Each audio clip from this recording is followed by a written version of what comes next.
that beautiful, clean, crisp maritime air. I love it. Yes, I'm back in New Brunswick after my trip down south. I avoided winter, most of the winter at least, and now I'm back up here. The snow is gone. It's a little cool, it's a little damp, but things are starting to get green again, and this is the time I absolutely love it up here. Now, I just finished, since December, a few months of trekking around the US, and I did at least a dozen or so videos on the highlights of those adventures, the good stuff, the fun stuff, the experiences I had. But one thing I didn't really get much into are all the things that went wrong. And I am so blessed that there were no major things that went wrong. They were just little annoyances, let's call them.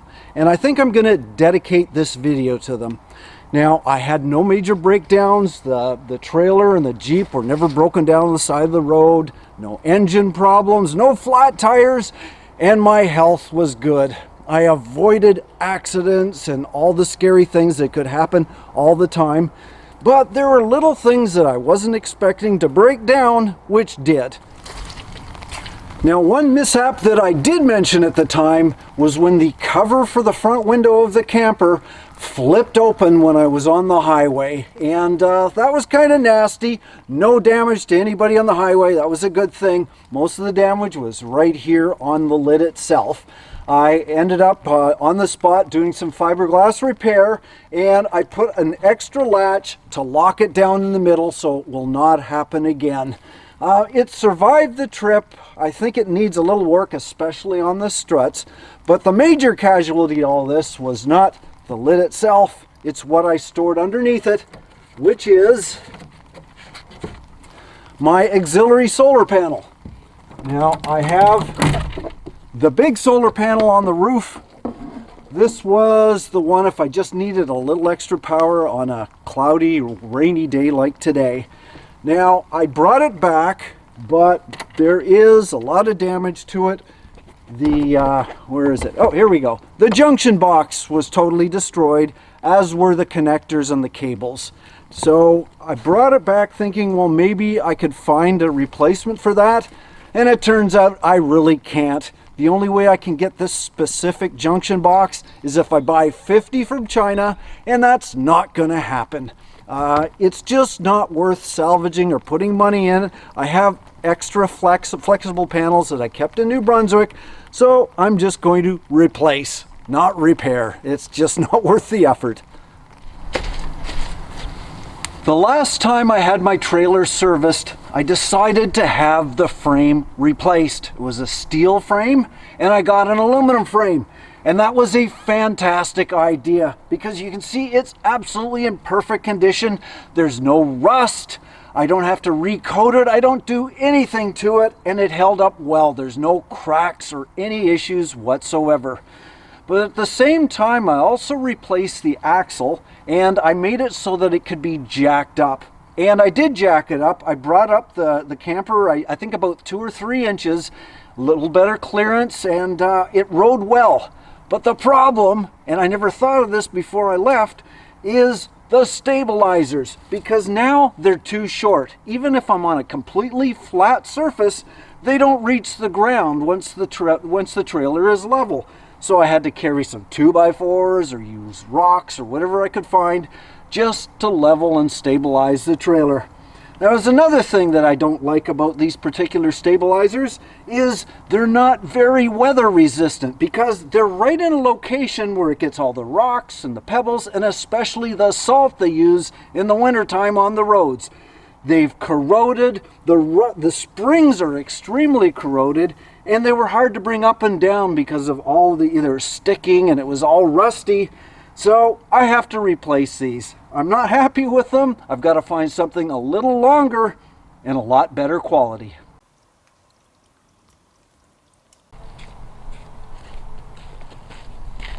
So enough about the trailer.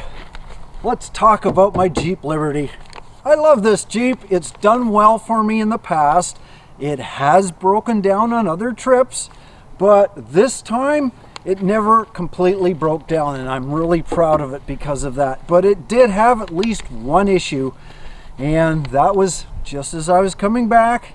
The wheels were sounding louder and louder on this side, so I took it in the garage. I pretty well already knew what it was. If you saw that last video, it was the wheel bearing. So had it replaced, and that cost me about $400 Canadian. Now, that's not too bad. I've had other things break down that have cost me more, but since I had it in, it was time for a tune-up, replace the spark plugs. So that cost me another $200.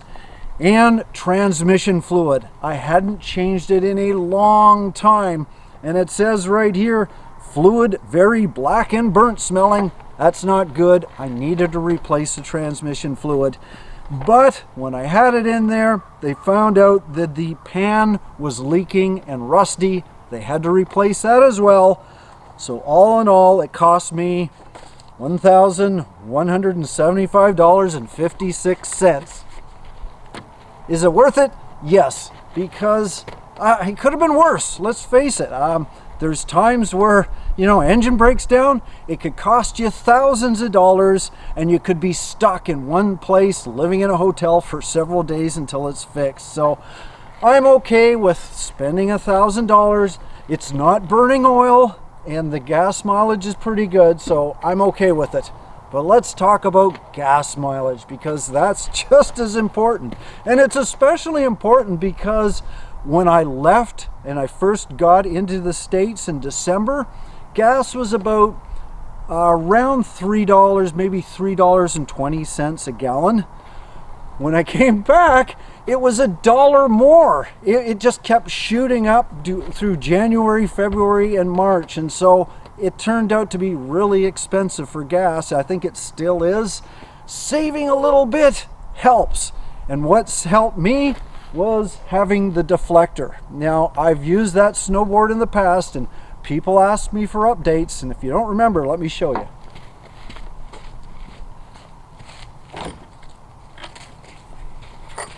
I just happened to have it detached just before we spoke, but having this on the back of my Jeep has saved gas mileage. Now, when I did a drive across the prairie last year, I found that it was saving me like 3-4 miles per gallon. It was saving me quite a bit. However, that was on the prairies. What I found on this trip is it didn't save me as much because it wasn't ideal conditions, but it was still pretty good. Now, I could not compare my gas mileage to the last time I was in the States, like over 2 years ago, because I had a different trailer. I had the A-liner. I didn't have the Outback, so it wasn't an exact comparison. But what I did compare it to was my trips to the Yukon and BC. It was rolling hills, very similar at least to the east, the Appalachians, whatever you want to call them. That's what I used for my comparisons. And what I found out, and I did keep all my gas receipts just to make sure, is that I did still save. The worst gas mileage I got was in Florida, which was 11.8 miles per gallon towing. The best was 14.75 miles per gallon, and that was actually Maine, which I thought was kind of weird. I would have thought I would have got worse gas mileage in Maine because they were using winter gas, whereas in Florida they'd be using like summer gas, but the opposite happened. I don't know. But the average was I was typically getting just over 14 miles per gallon. Based on my BC and Yukon trips with the same trailer and the same Jeep, that was closer to 11.5 and 12. So I'm saying that the snowboard improved my gas mileage by at least 2 miles per gallon. Now, that doesn't sound like an awful lot, but if you have to fill up your tank, and this takes a 20-gallon tank, I probably am getting about 40 more miles per fill up. Now, let's take into account that the whole trip was over 5,000 miles. And over 5,000 miles, you know what I saved? I think I saved about $250 US. And that, to me, is worth the price of a snowboard. $250. Can you imagine how much beer I can buy for that? At least a week's worth. Now, I did pick up a couple of accessories and I want to talk about them. The first one's an absolute essential, and that's a tire inflator, but in combination with an electric jack. Because if you've ever had to change a flat tire on a freeway, especially when the trucks are whizzing by, you want to get out of there as soon as possible. It's dangerous. And with those scissor jacks, it can take you forever. Get an electric jack, you can have your Jeep or whatever you're towing with up really quick, or your trailer, and get out of there safely. Now, I did buy one and I did use it. Unfortunately, I'm not overly impressed with it. Let me show you.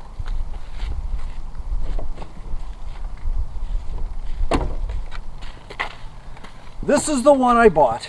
It is made by MotoMaster, which is Canadian Tire, and they usually sell really good stuff, but I just don't think this is one of them. Here's the jack part right here. It plugs in, where's the plug? Right here. 12 volt, plugs into your car. This comes up, works really well. No issues with that. There's the tire gauge and the hose is there. Now, all this wire and stuff is supposed to be tucked into the body. Why is it not? Because there's a lid on each side of this, and they instantly broke off because they have these cheap plastic hinges on them. And that's my big issue. Don't have plastic on something that's gonna jiggle about. It doesn't come in a case. You know, there's other stuff that I have in the back of the car, and yeah, those broke off instantly. So these are always dangling around. I just got it wrapped around now. But the other issue is the plug-in itself, which, if you can see, has duct tape on it, because the end part that actually goes into the 12 volt outlet, it's screwed in, and the vibrations of me traveling, it unscrews and there's a spring that goes doing. You gotta look for it. The fuse is in there. Took me like half an hour to find the parts to even use it. And the last thing is this part here, which again is brittle plastic. It broke. I've got just electrical tape so that I could actually use the thing. This is a really good accessory. Just don't buy this one. So my opinion of the MotoMaster 2-in-1 jack inflator, thumbs down. Now here's another product I thought would be a real advantage to somebody who tows a camper. It's a tow mirror that just clips on to your existing mirror on your tow vehicle. And what it does is it extends your point of view. So when you're on the highway, you have a little bit more viewpoint to see what is behind the camper when you're going down the highway. And when you're backing up, it makes it a little easier as well. But how did it actually perform? On the highway, it performed terribly. Is when you get up to like 60 miles an hour, it just starts vibrating back and forth. So all you see is a blur. No advantage at all. And as for backing up, well, sorry, it didn't help me. It was still difficult for me to back up. So this particular tow mirror gets a thumbs down. Maybe that's a double thumbs down. Well, wonderful. Now it's started to rain. So let's take this show inside the camper and I'll show you what went wrong there.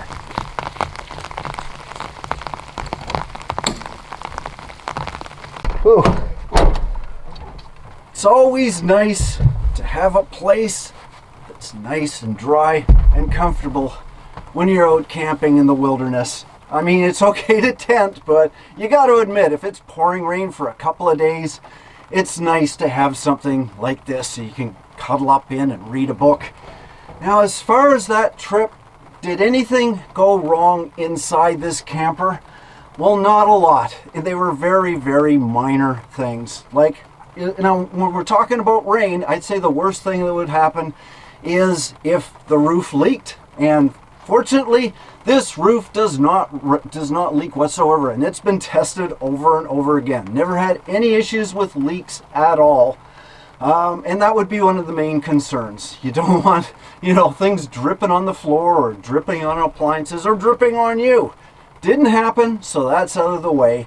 Other things that could happen, I'd say one of my main concerns inside a trailer, especially you're sleeping and all that, would be fire. Now, if you use your stove properly, you shouldn't have any issues. Electrical fire is a possibility. I do keep a fire extinguisher right between the bed and the door, and it's here. I shake it every once in a while just to make sure it's working. But no fires this trip, so that's out as well. Electrical, that is always a problem because the trailer is constantly, while I'm traveling down the road, it's shaking about and vibrating. Any wires that could come loose probably will, and there is one that did because my side box here, which has my 12 volt and my USB port, is no longer working. There's no power right here, so I've got to look into that. And I had a light that's at the front that was flickering. No big deal.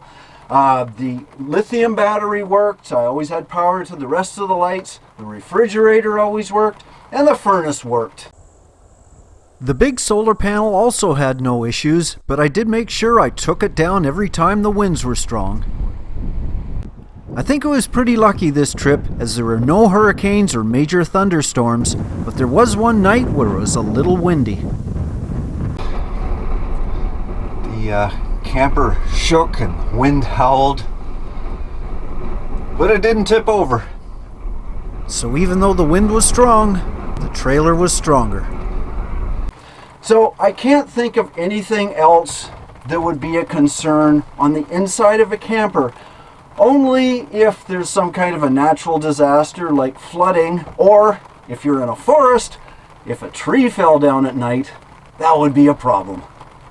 After a tree fell across a road in Georgia, I was more conscious that a tree could perhaps fall on my camper, and one almost did. But this one actually fell in New Brunswick just after I returned. It occurred after a storm saturated the soil and strong winds blew in.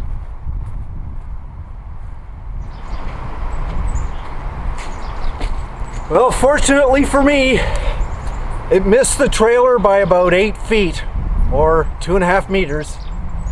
If I parked a little this way, I would have got hit. Got a little sawing to do.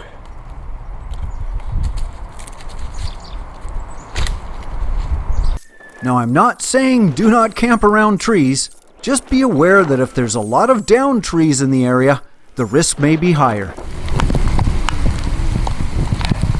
Well, now that's over with. It's gonna hail.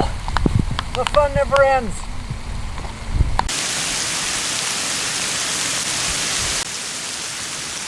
Although hail can be really nasty in the west and midwest, it's not a big deal in the east most of the time, and this hail was tiny. And more often than not, it just turns back into rain.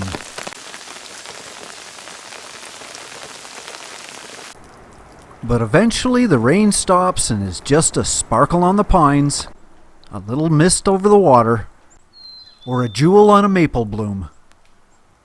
And when the birds start to sing again, all is at peace. Now, as far as other things that didn't go as planned or things that I just think need a little bit of improvement on, there are 2 things that, to me, were a major inconvenience. And the first one was camera equipment, because I kind of trashed my camera equipment, This little action camera that I used for my shots on the highway lost the door that keeps the battery in, and the remote charge no longer works. So this is kind of trash. It was inexpensive. It's no big deal. I'll pick up another one. But what I'm really unimpressed with is my major camera that I use, my Sony camcorder, packed it in. It just doesn't, the touch screen doesn't work. It doesn't do anything. The blades on the front, they keep jamming up. I know it's going to cost me a lot of money, but I need this camera. And yeah, I am really, really hard on camera equipment. I'm also hard on cables. You can see the epoxy holding this one together, and and the tape that's holding it on the other side. I'm hard with electronics, I admit it, but these are not things that I use as display pieces that are on a glass shelf. They're the tools of the trade, and they need to perform properly. And yes, I will invest money in that camera because I need it. But for me personally, this trip, the thing that performed the worst and could have potentially given me the most grief was my cell phone. It still works. Yeah, the screen's a little smashed, but it still works. And this really let me down big time because I spent extra money on a phone plan so I could go around the US and Canada, and I didn't have to pay roaming fees. And it always worked with the internet, and it always worked for text messaging. However, about a month or so down the road, it would not make or receive a phone call. That's what a cell phone is for, is to call, to communicate. I was not able to receive, I was not able to even get a voice message. And I talked to my phone company for hours and hours trying to resolve it. They never could. They just gave up. They couldn't tell me how to make it work. They didn't know what the problem was. And it wasn't until I got back that I found out what the problem was. And that was that it was waiting for an update because it was set up for updates on Wi-Fi, and I was always in remote areas. I never used Wi-Fi. It never updated, so it stopped functioning. So lesson learned, make sure your phone is always updated. All the software is updated, because if you lose this, you could have a real serious issue if you can't use your phone anymore. And what I did, just so I had something, is I dug up an old Verizon phone and I got a $15 calling card, so if it was an emergency, at least I could make a phone call. Okay, I'm gonna wrap that up. Oh, one more thing, and this always happens the end of a trip, is when I'm cleaning up the cabin, I end up with all these mystery parts on the floor. I don't know what they are, but that's why they're mystery parts. But I never throw them out because potentially it could be this one little part for something expensive. And if I throw them out and find that out, all of a sudden I gotta buy that thing over again. But I know it's not my cell phone and it's not my camera. Well, you know what? It's not raining anymore. I think I'm gonna go outside.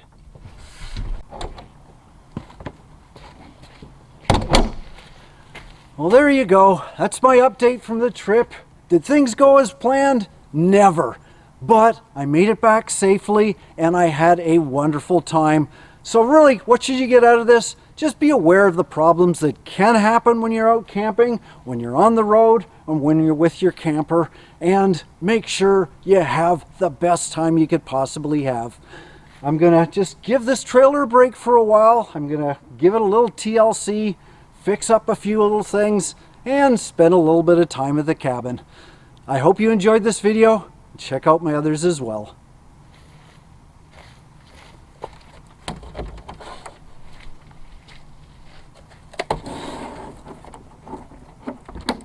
And if you'd like a notice of my next video, please hit the subscribe button. See you again soon.